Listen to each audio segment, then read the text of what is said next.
God's Word Express. Bienvenue. Aujourd'hui, on va explorer un sermon assez fascinant du docteur Com Akawenka Akratiti.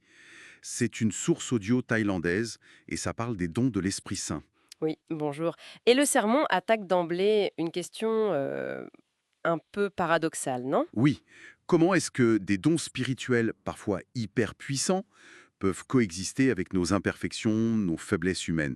Et il y a un angle intéressant sur la grâce. Exactement. Alors, l'idée, c'est de décortiquer un peu les points forts de ce sermon pour mieux comprendre cette tension. Allons-y. Alors, pour commencer, le sermon met en lumière une divergence assez classique dans le christianisme. Il y a d'un côté les cessationnistes. Mhm. Eux, ils pensent que les dons les plus spectaculaires, vous savez, le parler en langue, les guérisons miraculeuses, ça s'est arrêté après l'époque des apôtres. D'accord. Il mise plus sur quoi alors? La stratégie, la sagesse humaine? C'est un peu ça, oui. Ils privilégient la réflexion, l'organisation humaine de l'Église. Et l'autre position? Celle que le sermon défend, j'imagine? Oui, c'est la vision qu'on appelle pentecôtiste ou charismatique. Pour eux, non seulement ces dons sont toujours actifs aujourd'hui, mais ils sont même nécessaires. Nécessaire. Oui, l'accent est mis sur l'expérience directe de l'esprit, sur ce qu'ils appellent le réveil spirituel. Pourtant, le sermon soulève un point intéressant. Même chez ceux qui y croient fermement, on a parfois l'impression que cette puissance divine est un peu freinée, limitée. Tout à fait, et le sermon évoque des pistes. Est-ce que c'est la peur du jugement des autres? Hmm. Ou peut-être simplement nos emplois du temps surchargés qui laissent peu de place à ça? C'est une bonne question. Oui, mais pour vraiment aller au cœur de son argument sur la nature des dons, le sermon nous emmène faire un détour. Un détour dans l'Antiquité. Ah, ah, où ça? À Corinthe. L'église de Corinthe, c'est l'exemple clé. Il faut imaginer le contexte, hein. Une ville reconstruite par Jules César, très cosmopolite. Avec des vétérans romains, des affranchis, des esclaves, un vrai melting pot, quoi. Exactement. Et une réputation morale, disons, assez sulfureuse.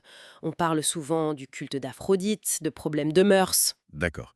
Et c'est là que ça devient vraiment contre-intuitif, si j'ai bien suivi l'idée principale. C'est ça. L'argument choc du sermon, c'est de dire attention, les Corinthiens étaient déjà considérés comme charnels, avec leurs problèmes bien humains, avant même de recevoir une abondance de dons spirituels. Ah oui, donc l'idée, c'est que ce ne sont pas les dons qui les ont rendus charnels, ils l'étaient déjà. Précisément. Et le fait que Dieu leur donne ces dons malgré leur état, ça vient complètement réfuter l'idée qu'il faudrait être parfait pour recevoir, ou que les dons seraient la cause des problèmes. Hmm, ça change la perspective. Carrément. Et ça nous amène à Paul. Le sermon explique que le succès de l'apôtre Paul à Corinthe, ce n'était pas grâce à sa sagesse ou sa belle rhétorique. D'ailleurs, ça avait moyennement marché à Athènes juste avant. Non, ouais. Alors c'était quoi ça? C'était, selon ses propres mots, la démonstration d'esprit et de puissance. Et le mot grec utilisé là est fondamental, dynamis. Dynamis. Ça veut dire quoi exactement? Ça désigne une puissance intrinsèque, une force dynamique, une capacité qui vient vraiment d'en haut, de Dieu, pas juste une force ordinaire. D'accord. Donc Paul comptait sur cette dynamis. Mais concrètement, comment ça se manifestait pour que les gens à Corinthe le voient, le ressentent? Le sermon donne des exemples. Oui, tout à fait. En se basant sur un passage de la deuxième lettre aux Corinthiens, le sermon explique que cette dynamis, cette puissance, n'était pas juste un concept abstrait, elle se voyait Comment? par trois types de preuves. Premièrement, des signes, sémeion en grec. Pensez à des vies transformées du tout au tout, une croissance de l'Église qui défie toute explication logique, des choses qui pointent vers une vérité plus grande. D'accord, des signes. Et ensuite? Ensuite, des prodiges, terrasses. Là, c'est encore plus fort. Des événements vraiment stupéfiants, surnaturels, qui sortent de l'ordinaire. Le sermon mentionne par exemple les exorcismes. Hmm. Et le troisième type? Le troisième, c'est les miracles ou actes puissants. Et là, on retrouve notre mot dynamis. Ce sont des actions spécifiques de Dieu qui produisent des résultats majeurs, comme réussir à implanter une église solide dans un environnement aussi difficile que Corinthe. Je vois. L'idée, c'est un peu que cette dynamis, c'est comme l'équipement indispensable, l'arme nécessaire pour mener un combat spirituel qui dépasse nos propres forces. C'est exactement ça. Et ce qui est vraiment fascinant ici, c'est comment cette idée de dynamis amène le sermon à revisiter un autre mot qu'on pense bien connaître, la grâce, charis en grec. Ah oui, la grâce. On pense souvent à la faveur imméritée, au pardon des péchés. C'est la définition classique, non? Oui, c'est la compréhension la plus courante. Mais le sermon, en analysant de près le début de la première lettre aux Corinthiens, propose une lecture un peu différente, plus dynamique. C'est-à-dire, Il suggère que me charis, dans ce contexte, c'est bien plus que le simple pardon.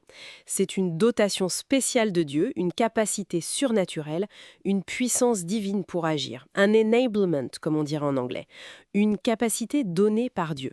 une capacité. Oui. Et d'ailleurs, le mot pour don spirituel, c'est charismata. Ça vient directement de charis. Donc les dons seraient des manifestations concrètes de cette grâce puissance. Waouh! Donc, si je résume, l'idée maîtresse, c'est de voir la grâce moins comme une amnistie et plus comme une sorte de pacte de puissance divine pour accomplir quelque chose. C'est un peu ça, oui. Et si c'est ça, alors les dons ne sont plus des récompenses pour bonne conduite spirituelle, Non. mais plutôt des outils, des capacités fonctionnelles, données pour une tâche précise. Et ces fameux Corinthiens, jugés charnels, Paul dit qu'ils étaient riches, plusios, en cette charis. Voilà le cœur du paradoxe que souligne le sermon. Avoir beaucoup de dons, manifester cette dynamisme, ça ne veut pas dire qu'on est spirituellement mûr ou parfait. Et inversement. Et inversement, l'immaturité ou les défauts n'empêchent pas de recevoir cette charis, cette capacité divine. Paul lui-même dit en parlant de la grâce qu'il a reçue, « Sa grâce envers moi n'a pas été vaine. Elle a produit un effet, elle a servi à quelque chose. » Donc il y a une part de responsabilité humaine aussi? Absolument. Le serment introduit le concept de coopération, synergos en grec. Dieu donne la puissance, la charis, la dynamis, mais l'individu doit collaborer. Il doit agir avec cette puissance. Elle n'est pas magique ou automatique. C'est vraiment un sacré paradoxe, cette église de Corinthe.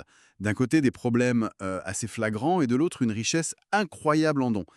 Ça oblige à revoir un peu nos propres critères de ce qu'est la spiritualité, non? Tout à fait. Ça bouscule pas mal d'idées reçues. Bon, alors, si on essaye de synthétiser, qu'est-ce qu'on retient de cette analyse? Le point clé, c'est ce changement de perspective sur la grâce. Oui, je crois que c'est ça. Voir la grâce charis, pas seulement comme une miséricorde passive, mais comme une puissance active, dynamis, une capacité divine donnée par Dieu pour agir. Et les dons spirituels deviennent alors des outils fonctionnels donnés pour une mission, pour une œuvre. Exactement.